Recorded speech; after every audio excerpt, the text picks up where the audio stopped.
అందరికీ నమస్తే. ఓ పక్క జయ జయ తెలంగాణ వివాదం నడుస్తుంది. జయ జయ తెలంగాణ పాడనీకి తెలంగాణ బిడ్డలు లేరా? సంగీతానికి తెలంగాణ బిడ్డలు దొరకలేదా? కీరవాణితో సంగీతం చేయిస్తారా?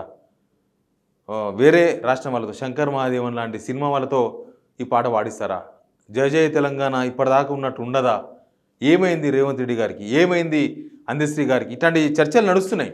ఇది తెలంగాణలో ఉన్న ప్రతి ఒక్కరిలో ఉన్న చర్చ. ఇది రాజకీయాలకు సంబంధం లేదు, రాజకీయ పార్టీలకు ఏ పార్టీకి సంబంధం లేని ఇష్యూ. ఎందుకంటే తెలంగాణ ప్రజల పాటగా గుర్తింపు పొందుతున్నప్పుడు ప్రజల వాదనగానే ఖచ్చితంగా చూడాల్సిన అవసరం ఉంటుంది. అయితే ఇందులో ఇప్పటిదాకా మనకు జయ జయ తెలంగాణ రాష్ట్ర గుర్తింపు అని వస్తుంది.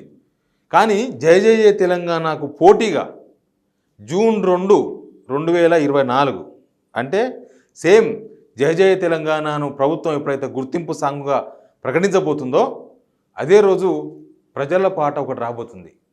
అది కూడా తెలంగాణ పాట, అది కూడా తెలంగాణ రాష్ట్ర గీతాన్ని మించి ఉంటుందని చెప్తున్నారు. దాన్ని సిద్ధం చేసింది, రెడీ చేసింది మిట్టపల్లి సురేందర్ అన్న. మిట్టపల్లి సురేందర్ అన్న పాటలు ఎటుంటో మీకు తెలుసు. అన్న పాట పాడితే రోమాలు నిక్కబొడుస్తాయి. అన్న తెలంగాణ గలాన్ని వినిపిస్తే మైమర్చిపోతాం. అట్లాంటి గొంతు అన్నది, అట్లాంటి పాటలు రాయడం మిట్టపల్లి సురేందర్ అన్నకు మాత్రమే అవుతుందేమో అన్నట్టుగా కనిపిస్తుంది మనకు. సురేందర్ అన్న అట్లాంటి పాటలు రాస్తుంటారు. ఇప్పుడు ఇవన్నీ చూసి బాధపడి ఈ వివాదంలో తల దూర్చలేక, దీనిలో ఏలు పెట్టలేక ఫైనల్గా ఒక సాంగ్ అయితే తయారు చేసిండ్రు. ఆ సాంగ్ పాడింది తెలంగాణ బిడ్డలే, దానికి సంగీత దర్శకత్వం చేసింది తెలంగాణ బిడ్డలే. మొత్తం మహిళా గాయకులు తెలంగాణలో ఉన్న ఆల్మోస్ట్ గాయకులందరూ కూడా దీనిలో కోరస్ ఇచ్చిండ్రు ఈ పాటలో. ఆ పాటను ఆ రోజు రిలీజ్ చేయబోతున్నారు.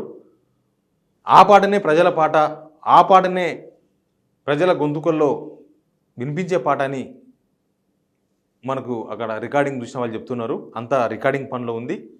ఎట్లా ఉండొచ్చు పాట?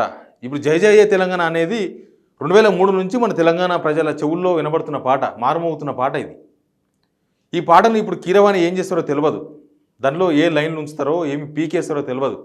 6 నిమిషాల 11 సెకండ్ల పాటను 90 సెకండ్లు చేస్తామని ఒకసారి, 2 నిమిషాలు చేస్తామని ఒకసారి, 2.5 మినిటే ఉంటుందని ఒకసారి, ఇట్లా రకరకాల మార్పులు చేర్పులు చేస్తూ ఉన్నారు. తెలంగాణ జానపదానికి సినిమా డ్రమ్స్ తోడవుతున్నాయి కాబట్టి దానిలో ఒరిజినాలిటీ ఎంతవరకు ఉంటుందో తెలియదు. కానీ మిట్టపల్లి సురేందర్ అన్న తయారు చేసిన పాట తెలంగాణ ప్రజల స్వాతంత్రం గురించి రాసిన పాటగా చెప్తూ ఉన్నారు. ఈ స్వాతంత్రం అమరవీరులు ఇచ్చిన స్వాతంత్రం, ఈ స్వాతంత్రం ఉద్యమకారులు తెచ్చిన స్వాతంత్రం ఇది తెలంగాణ ప్రజల స్వాతంత్రం ఇది తల్లిదండ్రులు ఇచ్చిన స్వాతంత్రం అనే ఒక సాంగ్ రాబోతుంది. ఆ సాంగు జయ జయ తెలంగాణకు పోటీగా అనేదానికన్నా తెలంగాణ ప్రజల గీతంగా రాబోతుందని చెప్తున్నారు. తెలంగాణ చరిత్ర ఈ పాటలో ఉండబోతున్నట్లుగా చెప్తున్నారు. నిజానికి జయ జయ తెలంగాణలో ఉన్నది కూడా తెలంగాణ హిస్టరీయే, తెలంగాణ చరిత్రనే. మన తెలంగాణ ఉనికిని చెప్తూ పాడిన పాట జయ జయ తెలంగాణ. 2003లో అంటే అప్పుడు ఉమ్మడి ఆంధ్రప్రదేశ్, సమైక్యాంధ్రులు, తెలంగాణవాదులు ఆ గొడవల మధ్య రాసిన పాట జయ జయ తెలంగాణ. ఇప్పుడు ఈ పాట కూడా ఇప్పుడు మిట్టపల్లి సురేందర్ రాసిన పాట, తయారు చేసిన పాట తెలంగాణ బిడ్డల పాట, తెలంగాణ ప్రజల ముందుకు రాబోతుంది జూన్ 2 రోజు. చూద్దాం ఎట్లా ఉంటుందో. ఈ వివాదంలో ఆయన తల దూర్చలేను కాబట్టి నేను తెలంగాణ ప్రజల తరఫున ఈ పాట రాసినని చెప్తున్నారు మిట్టపల్లి సురేందర్ అన్న. చూడాలి మిట్టపల్లి సురేందర్ అన్న పాట అంటే. ఒకసారి యూట్యూబ్లో పోయి కొడితే చాలా మంచి మంచి సాంగ్స్ వస్తాయి. వెలిశాల పాట, వాళ్ళ ఊరి మీద రాసిన పాట, పాడిన పాట, మొత్తం కోరస్ వాళ్ళ ఊరిలో ఉన్న గాయకులందరినీ పిలిచి నా తల్లి మా ఊరు వెలిశాల అనే పాట వింటే ఎక్కడో పోతాం. అట్లాంటి మిట్టపల్లి సురేందర్ అన్న ఈ పాట ఎట్లా రాసినా కూడా మనం చూడాల్సింది. బట్ ఇట్లాంటి అవకాశాన్ని కల్పించనే వద్దు. జయ జయ తెలంగాణ పాటగానే, తెలంగాణ మనుషుల పాటగానే, తెలంగాణ ప్రజల పాటగా ఉంటే ఇట్లాంటి ఆలోచనలు ఎవరు రావు. కానీ ఈ మధ్య జరిగిన వివాదాలతోన అందశ్రీ అన్నకి ఏమైందో తెలియదు. అందశ్రీ అన్న రాజకీయాలకు అతీతంగా ఉండాల్సిన అందశ్రీ అన్న దీనిలో ఒక రాజకీయాన్ని తీసుకొచ్చే ప్రయత్నం చేస్తున్నారేమో, లేకపోతే వేరే వాళ్ళు చేసిన రాజకీయాన్ని అందశ్రీ అన్న గుర్తించలేకపోతున్నారేమో అనిపిస్తుంది. కానీ మిట్టపల్లి సురేందర్ అన్న పాట అయితే దానికి పోటీగా అని చెప్పకపోయినా తెలంగాణ ప్రజల సాంగ్గా రాబోతుందని చెప్తున్నారు.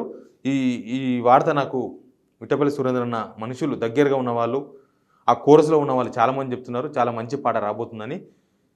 తెలంగాణలో ఇట్లాంటి ఒక పాట గుర్తింపు ఇస్తున్న టైంలో వివాదము, ఆ వివాదం తర్వాత మళ్ళొక పాట పురుడు పోసుకోవడం అనేది కొంత చర్చనీయాంశంగా మారింది.